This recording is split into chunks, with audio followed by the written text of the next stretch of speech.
What is going on, everybody? It's Friday night with the bros. It's Ron and Nick. We are live on Twitch right now. Ron, how you doing? I'm doing good. Friday night. I got a weekend with no kids this weekend, so I'm looking forward to sleeping a very long time tomorrow. How about yourself? How you doing? How you doing? How you doing? Definitely have the kids all weekend. Wah, wah. I don't know though. Maybe Sunday we'll watch some football. Stay up late tonight. Wah, wah, wah, wah. And just wing it. I don't know. Maybe do some cleaning or just boring old people stuff. It's great. But as far as today's video, we're going to start off with a Thursday night's game and giving you some takeaways. Ron, do you have anything that you want to start off with? Oh, well, Jets looked good. Patriots looked abysmal. I think it might be time for the Patriots to find out what they got in Drake May, because Jacoby Brissett did not look good. That whole offense just didn't look good. So they got to do something different, and if it's giving Drake May a try, just to see what you got. But I know they probably wanted him to sit back and learn because he's pretty raw, but You don't really want him to get hurt either. that's true. Pull a look J.J. at what McCarthy.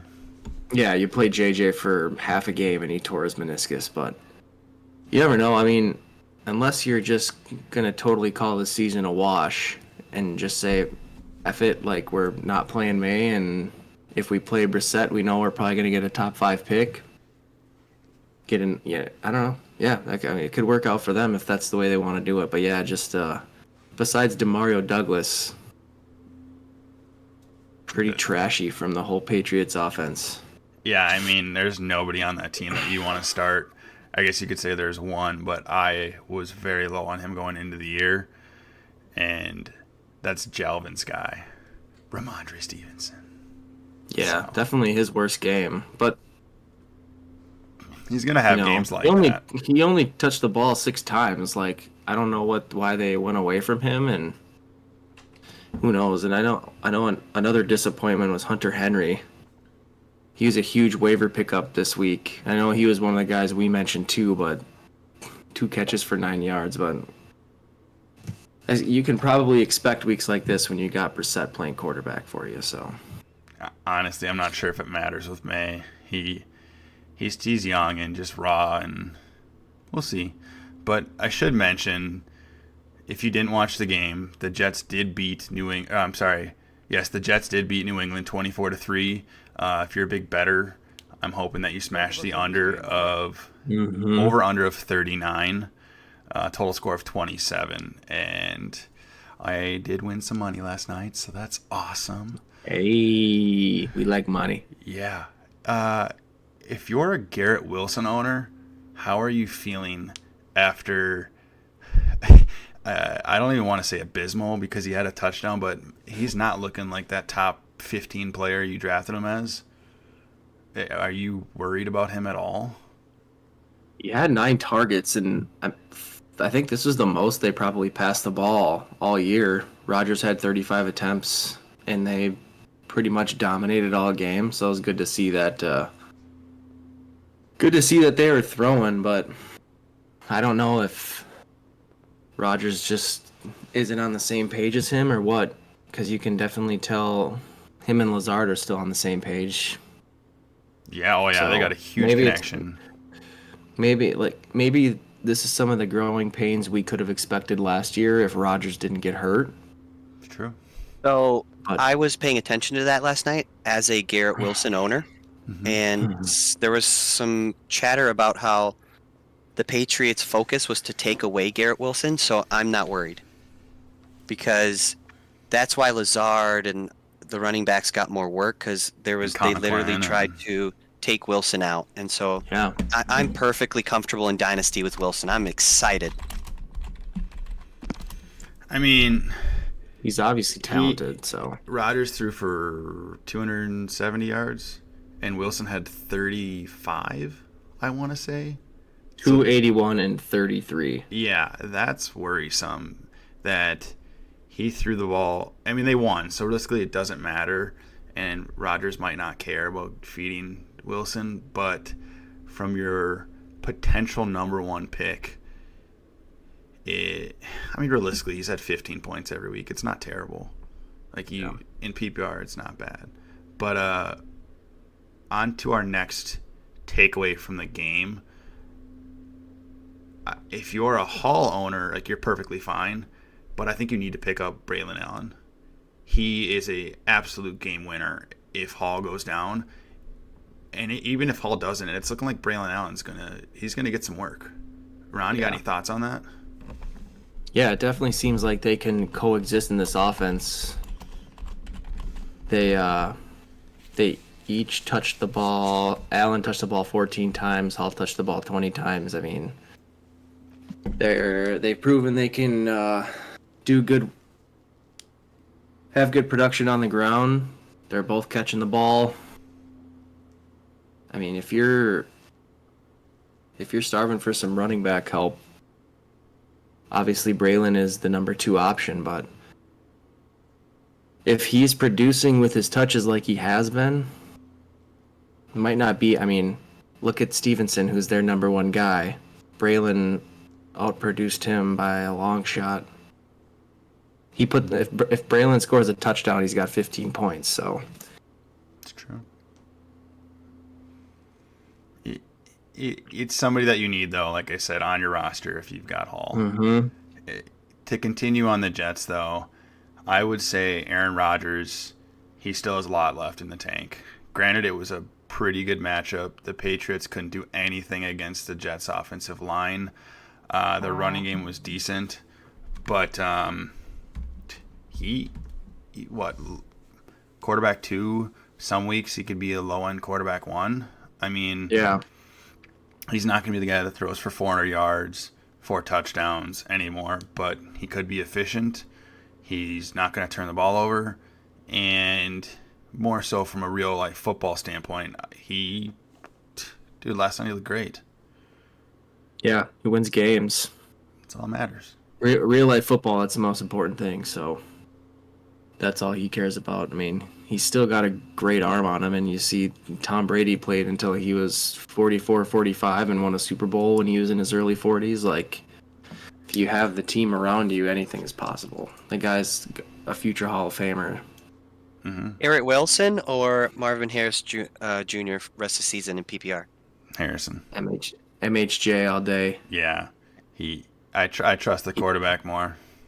He's 100% the number 1 guy, and we've seen the last couple games, I mean, actually all 3 games this season with the Jets, that Rodgers is going to spread the ball around.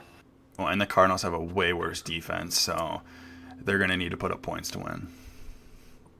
They didn't look that bad last week, but... No, but the Jets are top 5 for defense. True. I would say. True. Garrett Wilson or Devonta Smith in PPR rest of the season? If Brown is out, I would say Smith until then, but Smith has proved that he can go over 100 yards any game. Like, he had, 1,200, 1,300 yards last year as a number 2 option? I've taken Smith, but I'm a little bit biased towards him. I think with the chemistry that Hurts and Smith already have, even with A.J. Brown, he's definitely proven that, I mean, this is definitely one of the top 2 duos. Yeah, he had over 1,000 yards, 81 catches last year. And yeah, I think Garrett Wilson and Aaron Rodgers are still trying to figure out their chemistry together and get in their rhythm. And like I said, maybe, Rodgers not playing last year probably had a big effect on that. So that could pick up during the season. They obviously have a talented team around Rodgers for him to produce with everybody, and maybe other teams and their defenses will stop focusing so much on Garrett Wilson once they realize that he's not the only person that's going to be moving the ball down the field. They've got weapons. You're right. To continue on our takeaways, though, so if I'm a Stevenson owner after this game, if he has another good game, which he's going to have, I think I would try to sell and get something good. I mean, like who I'm trying to think of a good wide receiver that you could possibly trade Stevenson for. Would you take Brian Thomas? Skull.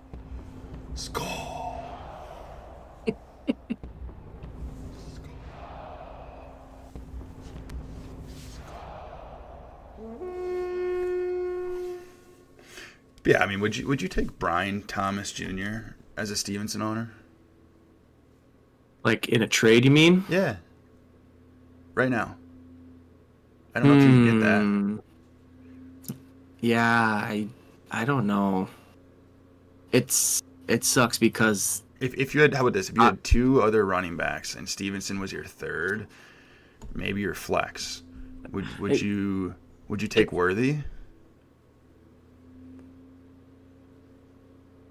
I think Worthy's got a really high ceiling, but it really depends on what your team looks like.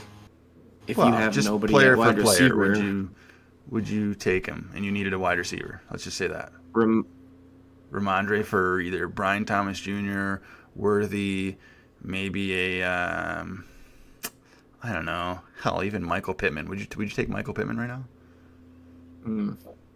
It's pretty bad, but that he was that drafted passing as offense in Indianapolis doesn't look very good right now, so I wouldn't take that. But Kansas City, we know they're probably going to have a good offense.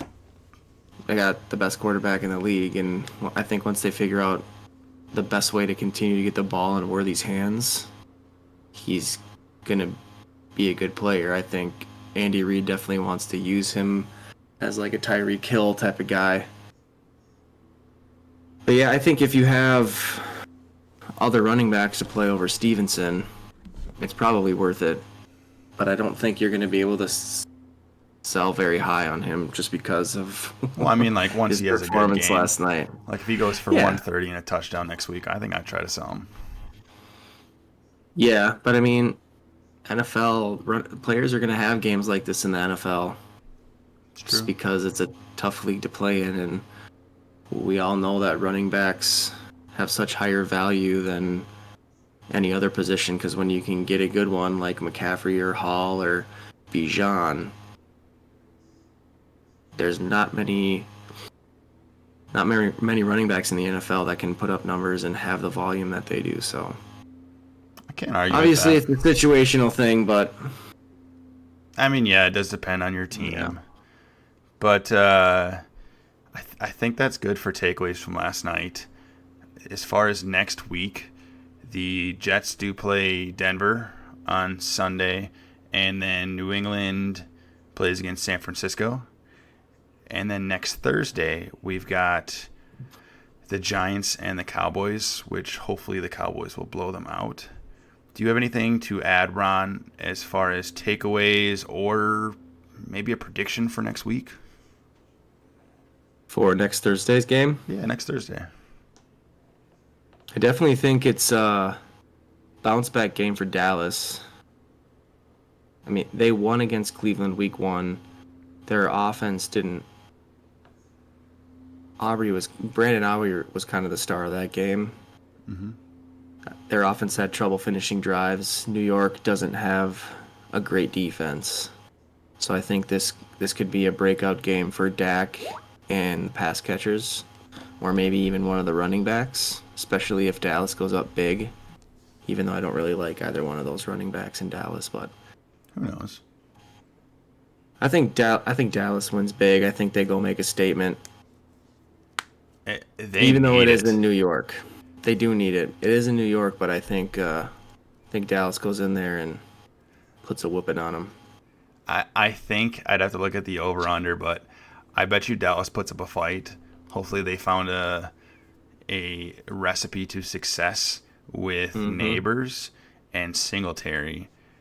And their defense, I think, is underrated. Like, it's not top 10, but, like, they've got some players on that team. Dexter Lawrence, I wouldn't be surprised if they only lose by 10 instead of getting blown out. But right. either way, we're gonna watch it. So I think that's all for today, though. As always, like, comment, and subscribe on our videos. If you comment on our videos any fantasy-related questions, so who to start, who to sit, any trades you've got, anything fantasy football related, we will try to answer it in our next video. If you subscribe to our channel, you will get notifications on when we're live or any videos that are posted. And like always, have a good night, everyone. It's Friday night. Have a good night, y'all.